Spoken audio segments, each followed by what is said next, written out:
Hi there, my name is Sam from Versions.com and welcome to a new comparison video between Apple's iPhone, the iPhone 12 Pro and Samsung's Galaxy S20 Ultra. The two leading smartphone manufacturers against each other. Which company produces the best phone? That is what we are going to find out in this comparison. If you'd like to see more videos like this, feel free to subscribe and hit the notification bell. Let's start straight away with our review. Let the facts speak. Display. The Galaxy S20 Ultra has a 6.9-inch display with a 1440p resolution. It is fitted with an OLED screen, which also does a fantastic job. The S20 Ultra's display measures 17.44 cm diagonally with a pixel density of 511 ppi. The S20 has the 2020 must-have feature of an impressive 120Hz refresh rate, but this option is not possible with the highest resolution.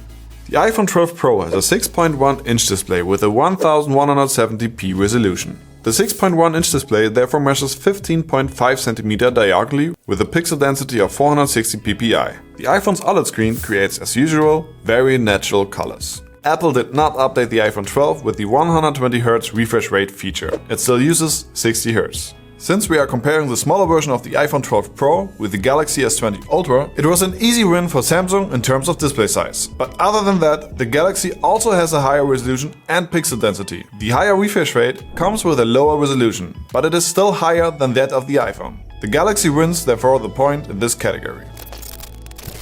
Performance. The Galaxy S20 Ultra model that we used in this comparison has a Samsung Exynos 990 chip with a 2x2.7 GHz and the 4x2.4 GHz and the 2x1.95 GHz for a solid performance. Keep in mind that this is a European version. The S20 Ultra version, which is sold in the USA, China and South Korea, has also the Snapdragon 865 built in. This phone has 12GB RAM with 128GB internal storage capacity. There's also a 16GB RAM model with 512GB internal storage capacity on the market. The storage capacity can typically be expanded by up to 1TB. The iPhone 12 Pro is equipped with Apple's latest A14 Bionic chip. The phone has 6GB RAM and the individual models offer different storage capacities. 128, 256 and 512GB are available. Storage capacity unfortunately cannot be expanded as it is typically for Apple iPhone devices. This time it's the A14 Bionic chip against Samsung's Exynos. The Exynos is generally known the weaker of the possible options in the Galaxy S20 Ultra. But let's take it into the Antutu benchmark test and find out which phone performs better. The tests are divided into three phases. A performance test of the RAM, a test of how the device is handling two-dimensional graphics, and an endurance test of how the device is handling 3D graphics. It is pretty clear that the iPhone with its A14 Bionic chip is the winner in this comparison. The question is if the iPhone would have won the comparison if the Galaxy had the Snapdragon 865 built in. We researched the result of the Antutu benchmark test and no, even with the Snapdragon built in, the iPhone would have still won. Therefore the point goes to the iPhone. Camera. The iPhone 12 Pro has a triple rear camera system, an ultra-wide, a wide and a telephoto camera. All three cameras have a resolution of 12 megapixel. The front camera resolution is also 12 megapixel. The iPhone 12 Pro records 4K videos at a maximum of 60 frames. And of course, it has image stabilization for video. The S20 Ultra has also four main cameras: ultra-wide, wide-angle, telephoto and depth vision.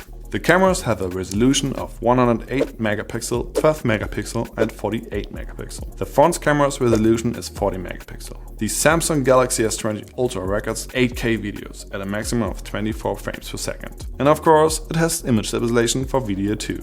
Both phones have good camera systems, but which one is actually the better system? Let's take it to our daytime camera test and let's find out which one does a better job. The iPhone 12 Pro takes quite sharp pictures with natural color rendering. Pictures taken with Samsung Galaxy S20 Ultra are equally sharp and color rendering is good. Both phones take equally sharp images with their front camera. The 12 Pro has a 4-fold optical and a 10-fold digital zoom feature. The S20 on the other hand has a 10-fold optical and a 100-fold digital zoom. But as we already mentioned a dozen times in previous videos, it doesn't really make sense to zoom all the way in. The images look very pixelated. At least that is our opinion. What do you think? The iPhone, thanks to a resolution of 4K, produces excellent videos. You can record slow motion videos with up to 240 frames per second in full HD mode. The Samsung Galaxy S20 Ultra, thanks to a resolution of 8K, produces top quality videos. Full HD mode offers 240 frames per second and HD mode up to 960 frames per second. And again, a high amount of megapixel does not say that the camera produces better looking images. We still think that the images produced by the iPhone are more appealing. Therefore, Apple takes home the point for the camera system. Design.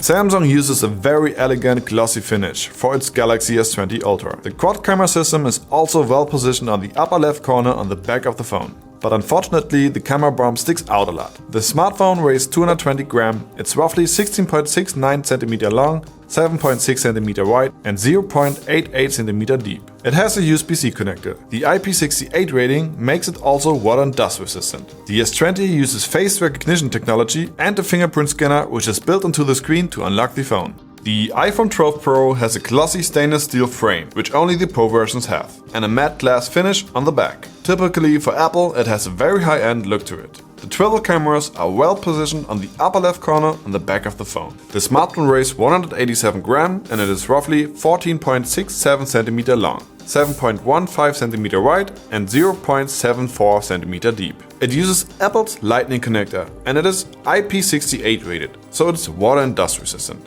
And it is supposed to be 4 times more drop resistant than previous models. The iPhone uses face recognition technology to unlock the phone. The Face ID as usual works perfect at daylight and also good in a weak light environment. Apple's new design in this iPhone is in our opinion the overall better looking smartphone. Even the haptics of the iPhone has a more high-end feel to it. And again, I have to mention that this is our subjective opinion. You might disagree with us. Let us know in the comments below what you think of Apple's new design, or if you like Samsung's design more. We love to hear your opinion. Battery.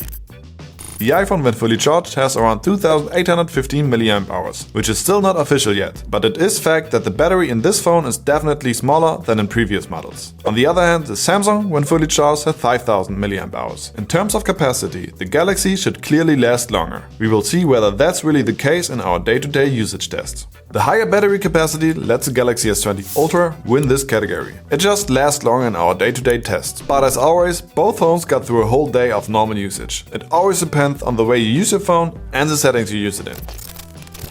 Conclusion. As usual at the end of our videos, it is time to collect the points of each category and pick the winner. Let's start with the display. The Samsung Galaxy S20 Ultra is a clear winner in this category and takes home the first point. In terms of performance, the iPhone 12 Pro outperformed the Galaxy and takes home this point. The same happened in the camera and design comparison. In both, the iPhone dominated the Galaxy. Another 2 points for Apple's iPhone. The Galaxy is the clear winner in the last category, the battery life comparison. But in the end, that couldn't help the Galaxy S20 Ultra to win this comparison. The iPhone scored 3 out of 5 points and takes home the overall win. Naturally, we review more than these 5 categories covered here. If you want to see the full comparison, follow the link to our website. You can compare up to 7 different smartphones at versus.com. But before you do that, please post your comments and let us know which phone you think ranks first. If you liked our video, give us a thumbs up and subscribe to our channel. Take care and see you soon.